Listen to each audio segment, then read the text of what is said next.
Mapagpalang araw sa inyong lahat. Tayo po ay nandito muli sa ating My Hope is Built. No? Ngayon ay nandito tayo sa pangatlong gabi ng ating pong programa. At syempre, yung ating pong focus ay kung saan ang ating pong pananampalataya, kung saan ang ating pag-asa nakabase. At syempre, ang ating pag-asa ay nakabase sa ating pong Panginoon, na siya ang pundasyon ng ating pong responsibility, siya ang pundasyon ng ating pong pananampalataya, siya ang pundasyon ng ating pong buhay. At ngayon, ang focus natin ay ang banal na Espiritu, na siya isa sa mga dahilan kung bakit meron tayong pag-asa, the indwelling of the Holy Spirit. Ito ang mapagtutuunan natin ng pansin sa ating pong pag-aaral ngayong gabi.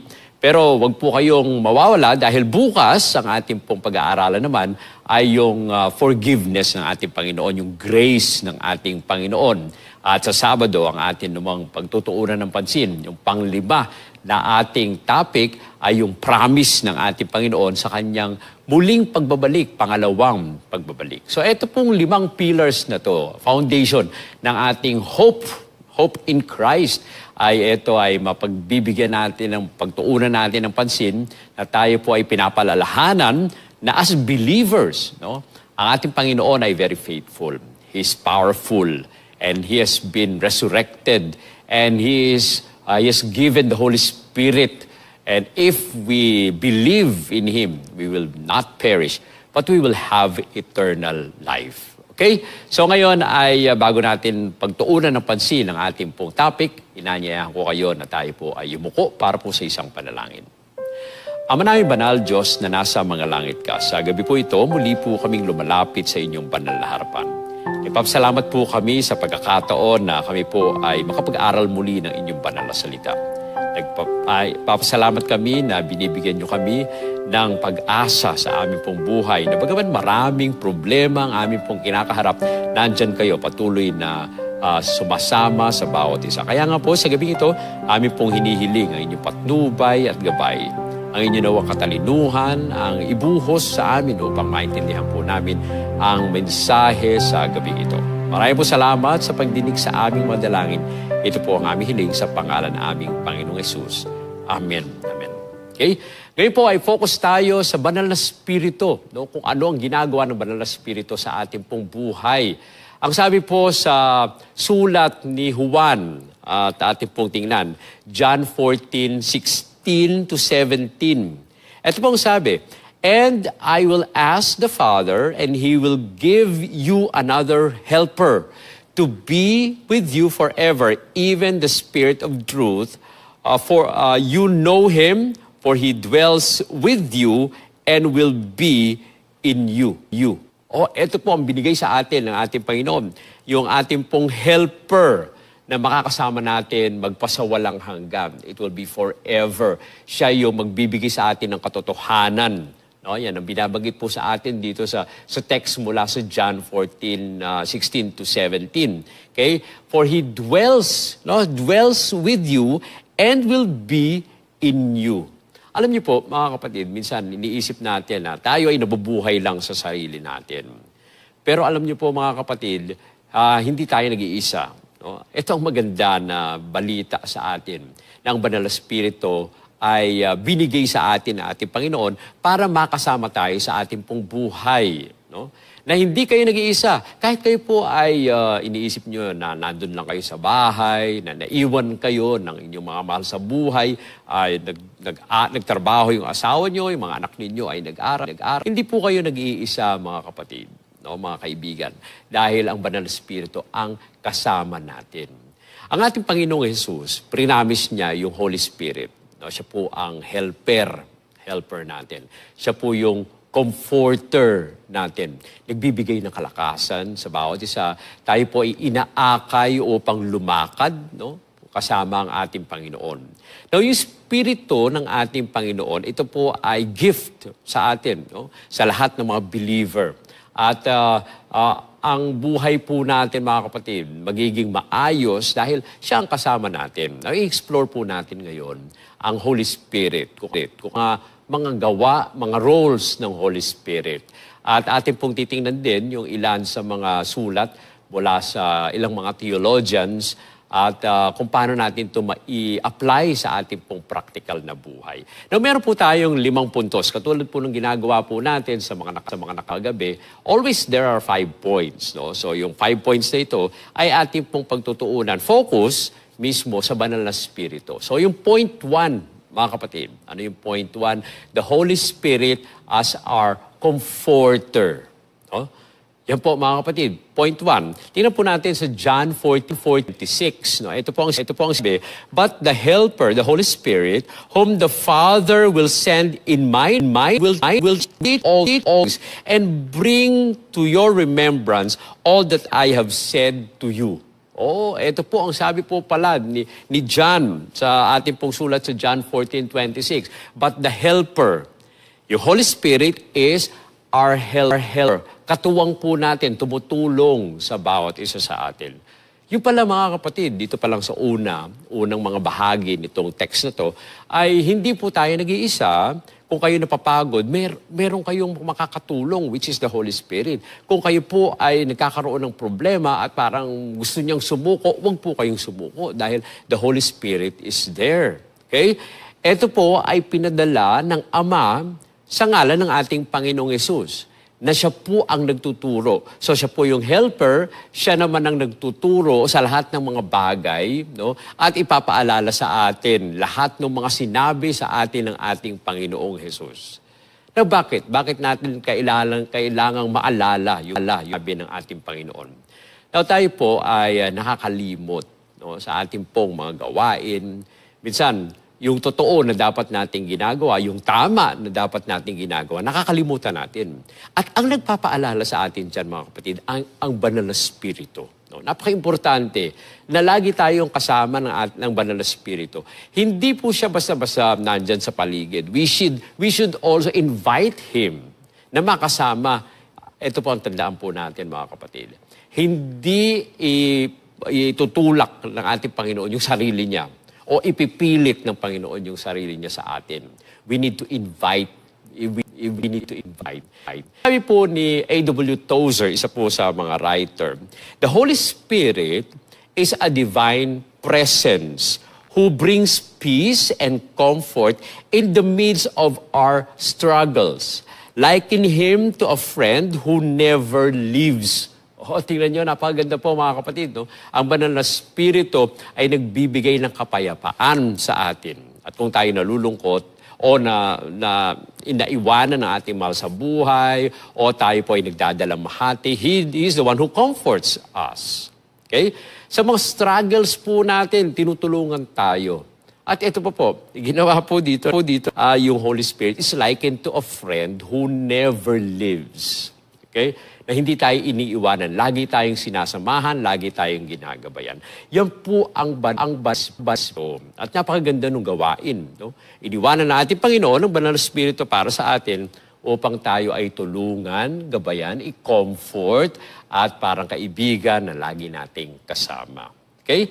Now, sabi pa ni Charles Spurgeon, isa rin po sa magaling magsulat. Ito po ang sabi, okay, the Holy Spirit provides consolation for believers, helping us find peace in God's promises even during life's darkest times. No? Ang banal na Espiritu po mga kapatid, alam nyo kapag tayo ay nagbabasa ng banal na kasulatan, tayo po ay nakakatanggap ng maraming mga magagandang mga salita, okay? Mga magagandang turo. Tayo po, mga tao ay nakakalimutan natin minsan. No? Madali tayo makalimot. Ang banal na Espiritu, mga kapatid, siya yung nagpapaalala sa atin. Okay? Yung banal na Espiritu ay nagbibigay ng consolation, no? Sa atin as believers. Yan po ang sabi ni Charles Spurgeon. Okay? Binibigyan tayo ng peace.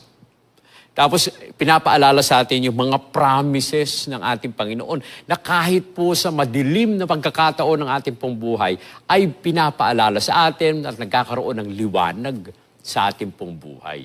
Yung ay napang gawain ng Banal na Spirit. Ito po yung kanyang responsibility. Okay? Hindi tayo basta-basta iniwanan ng ating Panginoon, umakyat nun sa langit. Pero ngayon, nandun siya. Naghanda ng dakong kalalagyan. Pero hindi po tayo iniwanan dahil ang Banal na Espiritu ay kanyang ibinigay sa atin upang makasama natin. Okay? Now, sabi pa ni White, mga kapatid, sa kanyang aklat na Steps to Christ, no? Ito po ay galing sa page 74. Sabi po dito, Christ has promised the gift of the Holy Spirit to His church. And the promise belongs to us as much as the first disciples. He is always with us, and in times of sorrow, He brings comfort to the soul. Ang ganda po, mga kapatid. Nakatulad nung sa unang mga panahon ng mga apostol kasama ng ating Panginoon, ang Banal na Espiritu ay ganun din, hindi tayo iniiwanan. Okay? He is always with us. And in times of sorrows, He is always with us. He brings comfort to the soul. Kaya kung kayo ay lungkot, kung kayo ay may mga problema, huwag po kayong mag-alala sapagkat ang Banal na Espiritu ay kasama po natin. Kailangan lang po nating pakinggan. Alam niyo po minsan, ay masyadong maingay, no? Minsan, masyadong maingay ang ating mga isip. O kaya naman, masyadong maingay sa paligid, hindi na natin napapakinggan. Baka po ang nangyayari, pag may problema tayo, salita tayo ng salita. Panginoon, dapat ganito yung ginagawa mo. Panginoon, bakit ganito? Panginoon, ang dami nating mga katanungan. Kaya nga, nalulunod yung salita ng Banal na Espiritu at hindi na natin ito napapakinggan sapagkat tayo, no? Alam niyo po kapag kayo ay may kaibigan at yung kaibigan niyo ay kwento ng kwento, daldal ng daldal, tapos gusto mong magsalita, hindi ka makapagsalita, hindi ka makabutt in kasi ang ingay-ingay nung ang laging siya nagsasalita ay hindi ganoon ang magandang communication. Kapag tayo po ay nakipag-usap, lalong-lalo na sa Banal ito, there should always be time na tayo po ay tatahimik, no? At atin pong pakinggan. There's still small voice lang po yun na kailangan nating pakinggan, na i-comfort po tayo. No? At alam niyo po, napakaganda sa ating pong buhay. May mga pagkakataon na tayo lang po ay umiiyak. At dun sa mga pagkakataon na yon, mga kapatid, nararanasan po natin yung comfort ng Banal na Espiritu. Dahil naiisip lang po natin na yung lungkot at yung nararamdaman natin at nandyan ang Banal na Espiritu. Kaya nga napaka-importante po mga kapatid kapag tayo ay namatayan o tayo ay may problema, always think of the Holy Spirit. And He brings comfort. He brings peace sa atin. Nire-remind tayo ng Holy Spirit that God is love. That there is hope and eternal life in God. Kaya kailangan po natin mapakinggan. The Holy Spirit comforts us in times of sorrow, filling our hearts with peace, and reminding us that we are never alone. Yan, napakaganda po mga kapatid. No? We are never alone. Reminded by the Holy Spirit, we know and we feel that God is there. Number 2, mga kapatid, the Holy Spirit as our guide. Okay? Ang Banal na Espiritu ang siyang nag-aakay sa atin sa tamang landas. Sa John 16:13, ito po ang sabi, when the Spirit of truth comes, He will guide you into all truth. No? Pag tayo ay nasa kasama ng Banal na Espiritu, ay tinuturuan po tayo, inaakay tayo sa tamang landas, sa tunay na landas ng Banal na Espiritu. Kaya wag po tayong kumawala sa Banal na Espiritu. Siya po ang nag-aakay sa atin. Kaya nga, yung number 2 point, the Holy Spirit is our guide. Okay? Ano yung una po, mga kapatid? The Holy Spirit is our comforter. No? Kapag meron tayong kalungkutan. Kaya naman, pag ikaw ay malungkot at naramdaman mo ang pag-akay ng Banal na Espiritu, ang Banal na Espiritu din naman ang nagtuturo ng tamang landas. Nabasahin po natin yung nasa John 16:13, mga kapatid. Ito po yung sinabi, when the Spirit of truth comes, He will guide you into all truth. No? Yan po yung kaninang binasa po natin. Napakaganda na siya ang magiging guide natin. Now, si John Calvin, isa rin po sa mga theologians natin ng mga matagal na mga panahon. Ito po ang sabi niya, the Holy Spirit leads us into a deeper understanding of God's Word, opening our minds to spiritual truths that we would otherwise miss. Ito po, yung Holy Spirit ay nag-guide po sa atin, nagtuturo sa atin, upang lalo pa nating maintindihan ang banal na Espiritu, ay yung sulat ng ating Panginoon. Okay? Upang ating maintindihan ang mga ulat sa salita ng ating Panginoong Diyos. Okay? Binubuksan po niya ang ating pong mga isipan sa mga spiritual na katotohanan na kung wala ang banal na Espiritu ay hindi natin makikita o hindi natin maintindihan.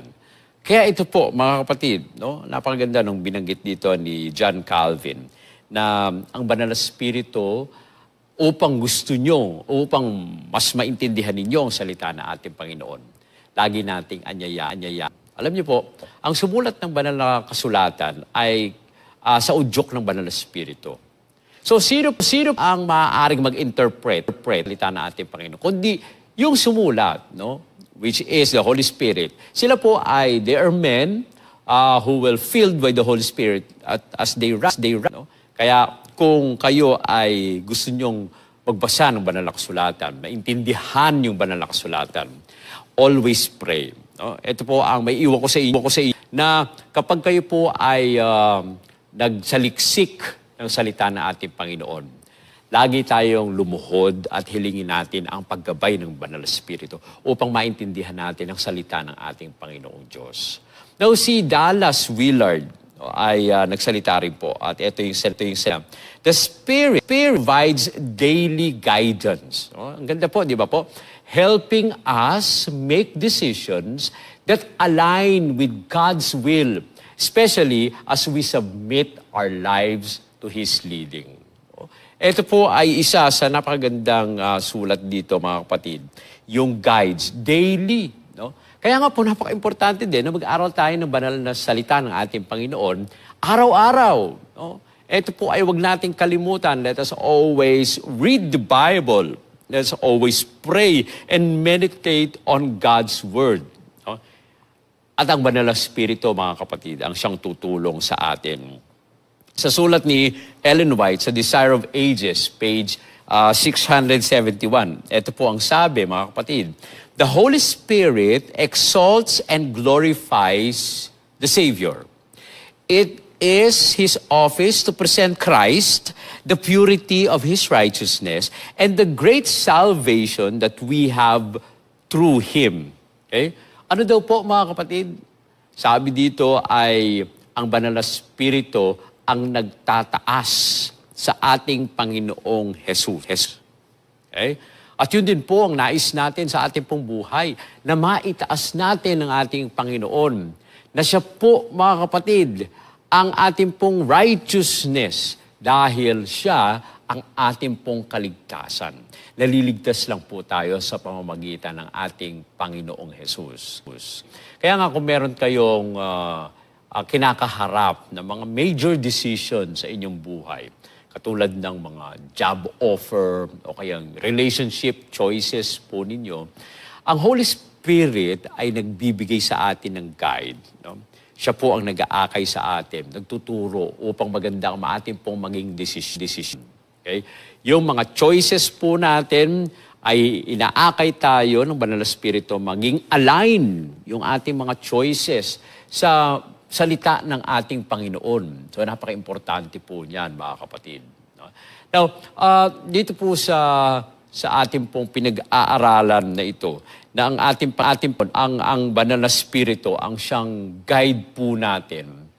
May mga time na yung mga decisions po natin ay nagiging taliwas, no, sa utos ng ating Panginoon.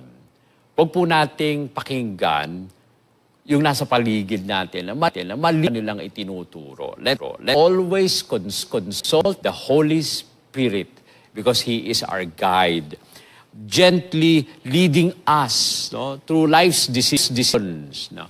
At tayo po ay inaakay sa tamang landas na tayo'y sumunod sa ating Panginoon. Okay? So yan po, mga kapatid, yung number 3, no? Ito po naman ang binabanggit dito, the Holy Spirit as our empowerer. Daw, binibigyan po tayo ng kapangyarihan ng banal na ito. Mga kapatid, siya po ang nagpapalakas sa atin. Now sa Acts 1:8, ito po ang sabi, But you will receive power, Acts 1:8. But you will receive power when the Holy Spirit has come upon you, and you will be my witnesses. So paano daw, kailan tayo magkakaroon ng kapangyarihan kapag ang banal na Espiritu na ay sumama sa atin? No? Kapag tayo ay pinuno ng banal na Espiritu. Okay? Now, meron pong kasunod dito. Hindi lang po basta punuin tayo ng banal na Espiritu. No? At gagawin tayo ng mga kabutihan. May binabanggit dito, mga kapatid, na witnesses. No? Ibig sabihin po, mga kapatid, kapag tayo ay tumanggap ng kaligtasan ng ating Panginoon at tayo po ay napuno ng Espiritu, kailangan din na tayo po ay humayo at tayo po ay magbahagi ng salita ng ating Panginoon. Okay? Kaya nga, kung kayo po ay bago-bago lang na nanunood dito po sa ating pong programa, kailangan nyo na anyayahan ng banal na Espiritu sa inyong mga puso. Okay? Ang ating kapangyarihan ay wala po.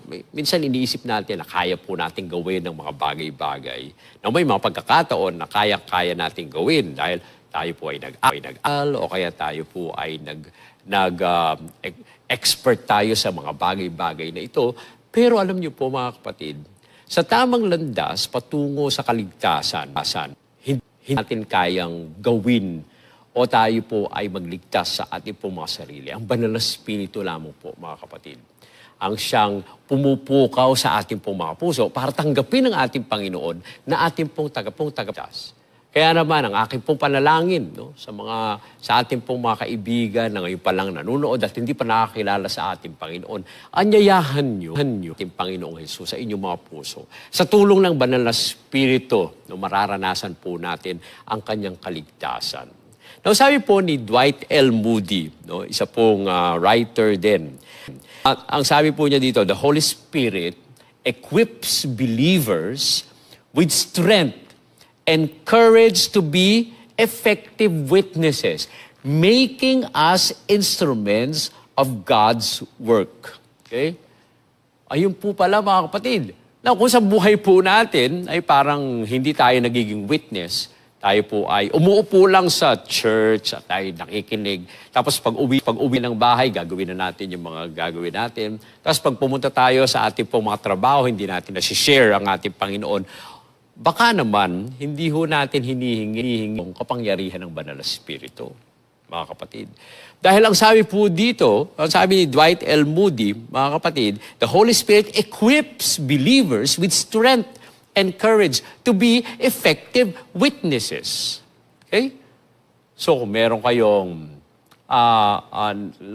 pagdududa sa sarili. At nakikita nyo yung sarili ninyo na parang nahihiya kayo na maging witness ng ating Panginoon. O kaya naman, gumagawa kayo ng dahilan para hindi kayo makapag-witness.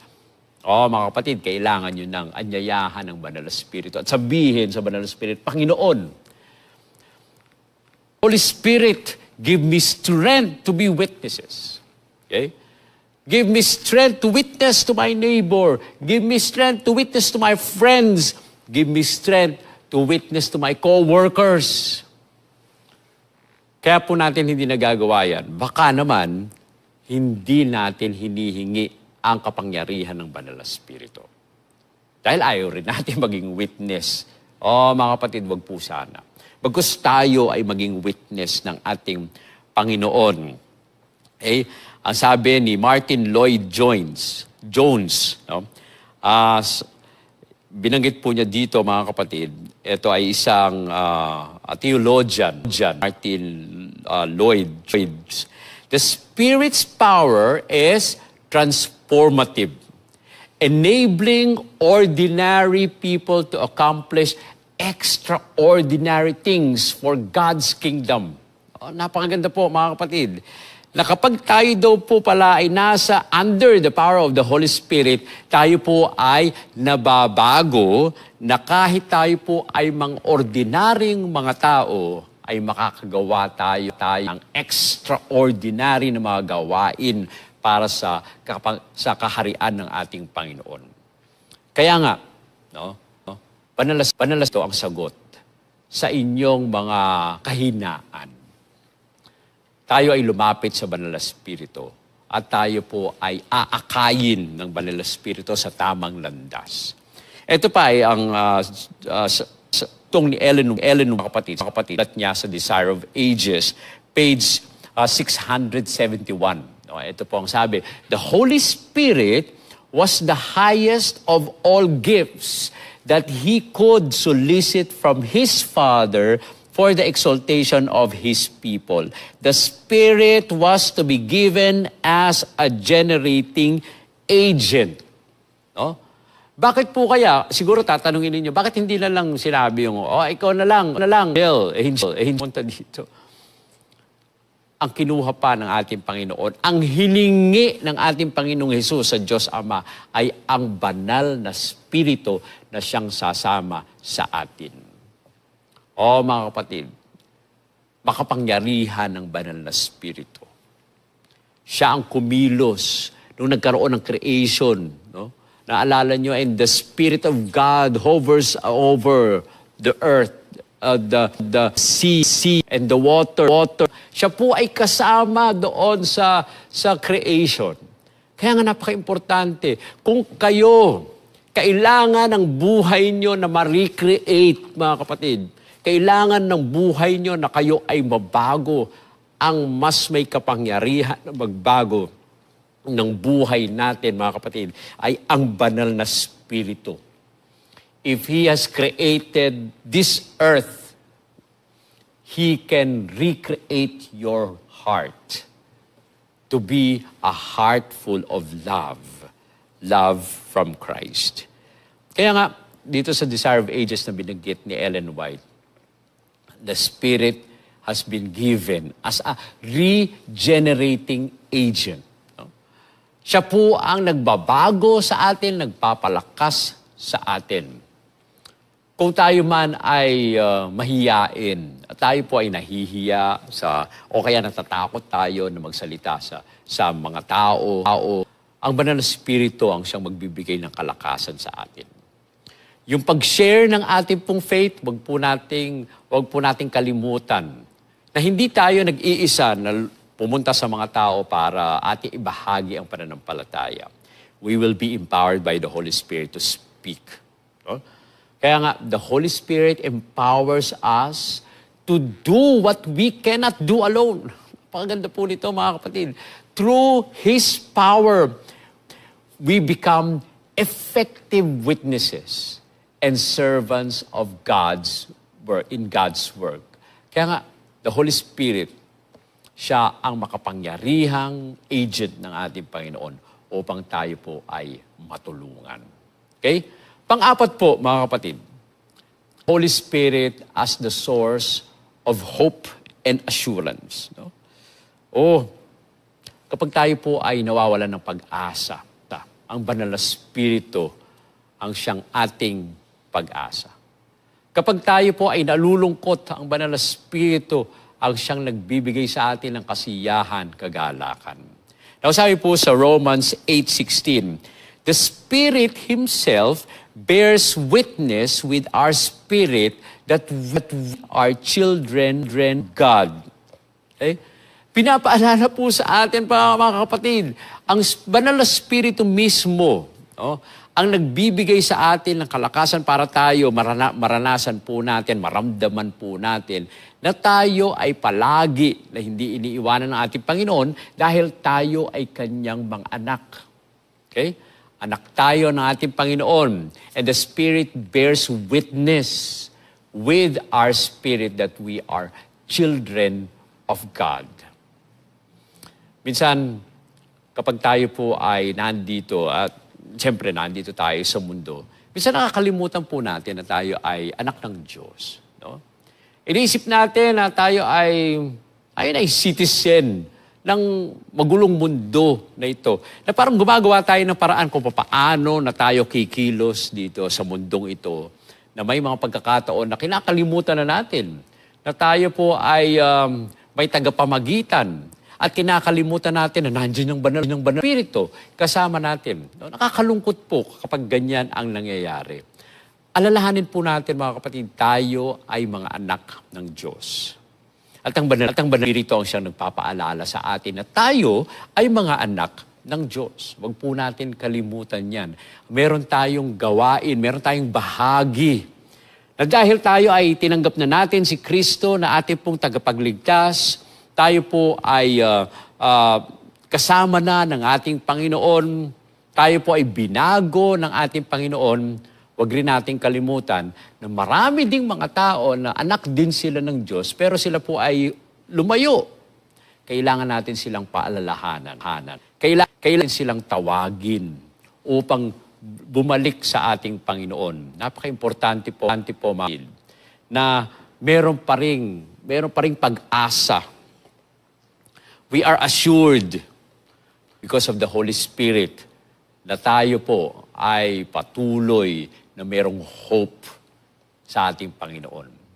Ang sabi po ni John Stott, ito po ang sulat niya, the Holy Spirit confirms our identity in Christ, giving us assurance of salvation and filling us with hope for eternal life. Okay? He confirms the Holy Spirit, identity natin sa ating Panginoong Hesus. Lagi nung sinasabi ng Banal na Espiritu, ikaw ay anak ng Diyos. Ikaw ay tinubos sa dugo ng ating Panginoong Hesus. No? Tayo ay pinapasabihan ng Banal na Espiritu na tayo po ay iniligtas ng ating Panginoon sa kanyang pagkabayubay sa cross. Na tayo ngayon ay merong buhay na walang hanggang. There's hope, mga kapatid. Na bagaman kayo ay may mga problema sa buhay, na bagaman kayo ay nalulugmok, no, sa kasalanan, there is hope. Hope in Christ. And the Holy Spirit is the one confirming this. The Holy Spirit is the one reminding us that we have hope, we have salvation in Christ. Binabanggit pa ni Billy Graham, isa rin sa magaling na speaker, no? The Spirit's indwelling presence assures believers of God's promises, removing doubt and filling us with confidence in our future with Him. Ang banal na Espiritu, mga kapatid, tuloy, no, inaakay ang mga naniniwala sa ating Panginoon at pinapaalala ang mga pangako ng ating Panginoon. Inaalis yung ating mga pagdududa. No? At tayo po ay binibigyan, mga kapatid, ng kalakasan at lakas ng loob dahil yung ating pong kinabukasan ay secured sa ating Panginoon. Wag po nating kalimutan yan, mga kapatid. Na sa pagkasama natin ng ating Panginoon, we are assured of hope because the Holy Spirit is the one reminding us of this hope that given us. Okay? Now, ito po yung binabanggit sa atin, mga kapatid, ni Ellen White. Ellen White, ito po ang sabi, the Holy Spirit which proceeds the only begotten Son of God binds the human agent, body, soul, and spirit to the perfect divine human nature of Christ. Okay? Ang ganda po, mga kapatid. Ang banal na Espiritu po, mga kapatid, siyang patuloy, no?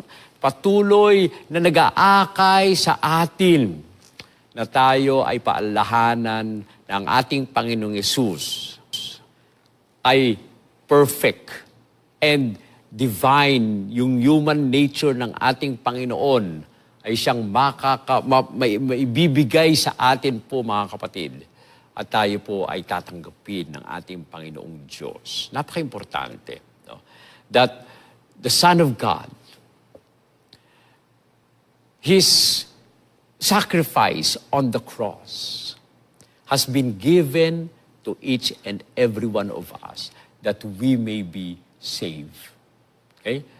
Minsan tayo po ay nalulungkot o kaya nagdududa o kaya meron kayong spiritual struggle sa inyong buhay. Ang banal na Espiritu, mga kapatid, ay nagbibigay pag-asa sa atin na tayo ay accepted ng ating Panginoong. Tayo po ay may pag-asa. Let us renew our hope in Christ, our confidence in His promises. When the Holy Spirit fills us, He will fill us with hope and assurance. We are reminded that we belong to God and we are secure in His love. Kaya nga po, mga kapatid, no? Huwag nating pagdudahan ang pag-ibig ng ating Panginoon sa atin. At ang panglima, mga kapatid, the Holy Spirit convicts us of sin. The Holy Spirit as the convictor of sin and the agent of transformation. Alam niyo po, pagka kayo ay may sakit, pumupunta kayo saan? Sa doktor. Okay? At pumupunta kayo sa ospital pag meron kayong karamdaman. Pero kapag wala kayong karamdaman, anong ginagawa ninyo? Kayo po ba ay pupunta sa doktor? Siyempre, hindi kayo pupunta dahil wala naman kayong nararamdaman. Kaya nga, napaka-importante, mga kapatid, na alam natin. Napaka-importante na maramdaman po natin na tayo po ay makasali. At ang banal na Espiritu po, mga kapatid, ang siyang nagpaparamdam sa atin na tayo ay makasalanan at kailangan natin ng tagapagligtas. Okay? Kaya tayo po ay kailangang lumapit sa banal na Espiritu. Sa John 16:8, ito po ang sabi, "And when He comes, He will convict the world concerning sin and righteousness and judgment." Okay?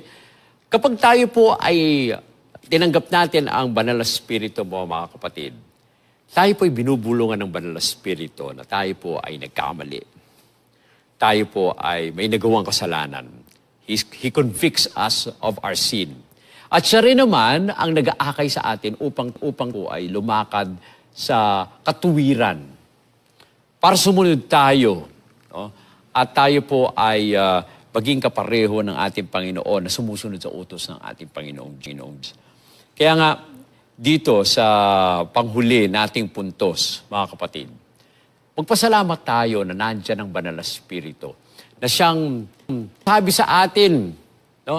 Na tayo po ay may karamdaman, na nagsasabi sa atin na tayo po ay makasalanan, na nagsasabi sa atin na kailangan natin ng tagapagligtas. Kailangan natin lumapit sa ating Panginoong Hesus upang magkaroon tayo ng kaligtasan. Sabi po ni Francis Chan, isa po sa speaker, narinig ko po siya minsan sa radio, ang sabi po niya, "The Spirit convict believers of sin, leading them to repentance and helping them pursue righteousness." Okay? Katulad ng sinabi natin kanina, kapag hindi nyo alam na kayo ay nagkasala, hindi kayo hihingi ng tawad. Kapag iniisip ninyo kung yung ginagawa po ninyo ay tama, hindi kayo hihingi ng tawad. Pero ang banal na Espiritu, siya ang nakakaalam. No? Through reading the Bible, we can also know that we are doing wrong. Kaya nga napaka-importante na tayo po ay magbasa ng salita ng ating Panginoon upang malaman natin ang nais sa atin ng banal na Espiritu. At ang banal na Espiritu ang kikilos sa ating po mga puso upang tayo po ay sumunod. And this leads us to repentance. And this also leads us to pursue righteousness. No? Yes, no? Yan ang sabi di Ang sabi naman ni Jonathan Edwards, mga kapatid, The Holy Spirit transforms our hearts, enabling us to hate sin and love God, shaping us more into the image of Christ. Okay? Mga kapatid, ito ay ang pag-asa natin. Our hope is built on the workings of the Holy Spirit. Dahil kung wala ang banal na Espiritu, nasaan na ang pag-asa po natin? Kung wala ang banal na Espiritu, where is our hope? No? At dito, nakasalalay ang hope po natin sa workings of the Holy Spirit.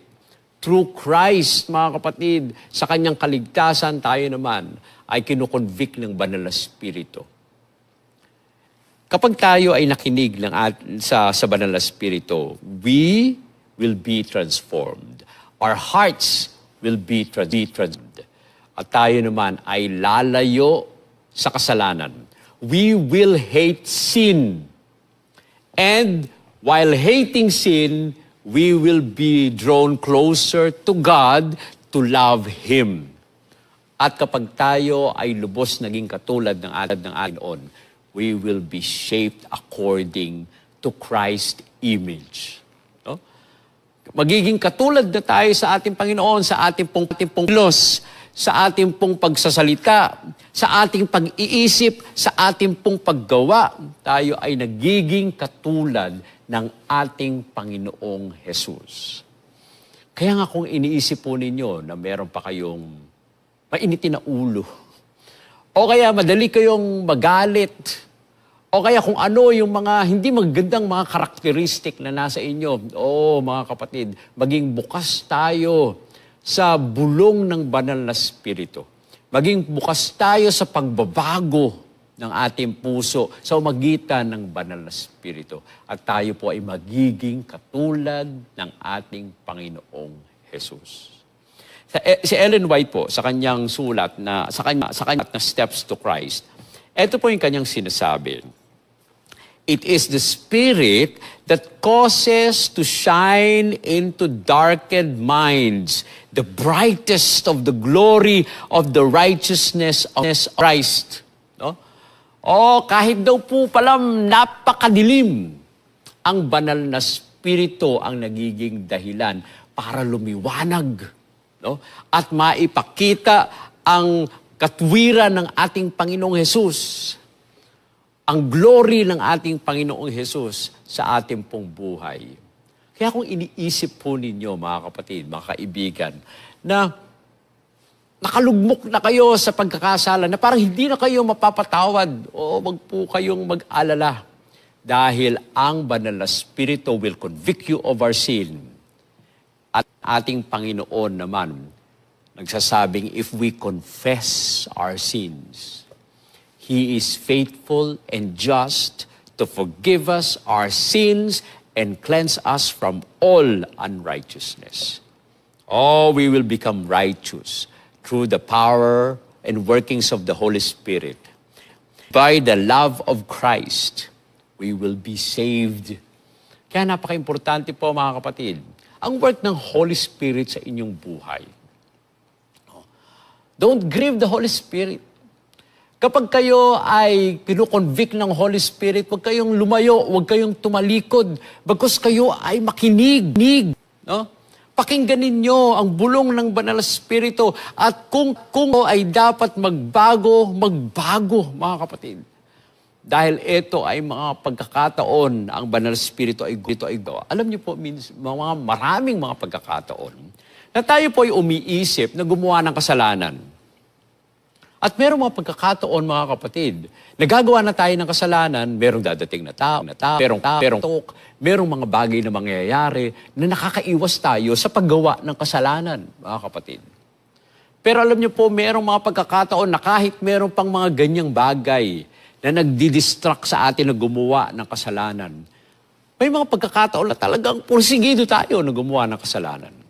Kapag lagi po nating ginagawa yan, at hindi natin pinapakinggan ang bulong, yung pag-work ng Banal na Espiritu sa ating pong mga puso, darating ang panahon. We will become kalos. Ano ibig sabihin ng kalos? No?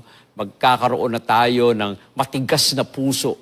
At kahit ano pang gawa ng Banal na Espiritu sa paligid natin, sa ating puso, sa ating mga kapwa, ay hindi na natin pakikinggan sapagkat matigas na yung puso natin. Huwag nawang mangyari, mga kapatid, yung ganyang pagkakataon. Dahil ang Banal na Espiritu ay gumagawa pa rin hanggang ngayon. Huwag niyong hayaan na tumigas ang puso ninyo sa mga bulong ng Banal na Espiritu. Kapag tayo po ay nag-struggle, no, sa anger o kaya sa kung ano pang mga... Let us seek for this. No? Kapag tayo ay maitin ang ulo o kung ano pa man ang mga nagagawa nating mga kasalanan, let us always seek forgiveness. At tayo po ay papakinggan ng ating Panginoon. The Holy Spirit convicts us of sin. It helps us to grow in holiness. Enables us to transform our hearts and minds. He's working with us. No? Patuloy na gumagawa sa atin. O mga kapatid, kapag ang Banal na Espiritu ay nasa atin, ang Banal na Espiritu ang siyang kikilos sa bawat isa. At ang Panginoong Jesus ang siyang patuloy na makakasama natin at gagawa sa ating pong mga buhay. Ano ang gawain ng Banal na Espiritu? The Holy Spirit is, una, He is the Comforter. Okay? The Holy Spirit, ang pangalawa, He is our guide. Okay? And the Holy Spirit, pangatlo, is the Empower. Okay? He is the source of hope and assurance, pang-apat. At panglima is the convictor of sin and the agent of transformation. Malaki ang gawain ng Banal na Espiritu sa ating pong buhay, mga kapatid. Tayo naman, na mga anak ng Diyos, kailangan natin na sumunod sa Banal na Espiritu. Ang ating pong buhay ay maging kaayon sa buhay ng ating Panginoong Jesus. Tayo po ay manalangin. Ama namin banal, Diyos na nasa mga langit ka. Sa gabi po ito, muli po kaming lumalapit sa inyong banal na harapan. Patuloy kami na humihiling, nakilusin ang aming pong mga puso. Nagpapasalamat kami sa binigay ninyong Banal na Espiritu na siyang patuloy na kasama namin, gumagawa sa aming pong mga buhay at patuloy na aming pong nakakasama. Kami po, Panginoon, ay samahan at gabayan. Alam po namin na marami pang problema na kami ay kakaharapin at marami pang mga pagsubok na darating sa aming buhay. Pero hindi po kami nawawalan ng pag-asa. We still hope. We still hope. And our hope is built on the Holy Spirit's work in our lives. Kaya po, Panginoon, sa gabing ito, samahan nawa po kami. Tinatanggap po namin ng Banal na Espiritu sa aming pong buhay, sa aming pong puso. Manguna kayo sa amin at gumawa sa amin. Maraming salamat sa pagdinig sa aming dalangin. Sa pangalan ng aming Panginoong Hesus. Amen.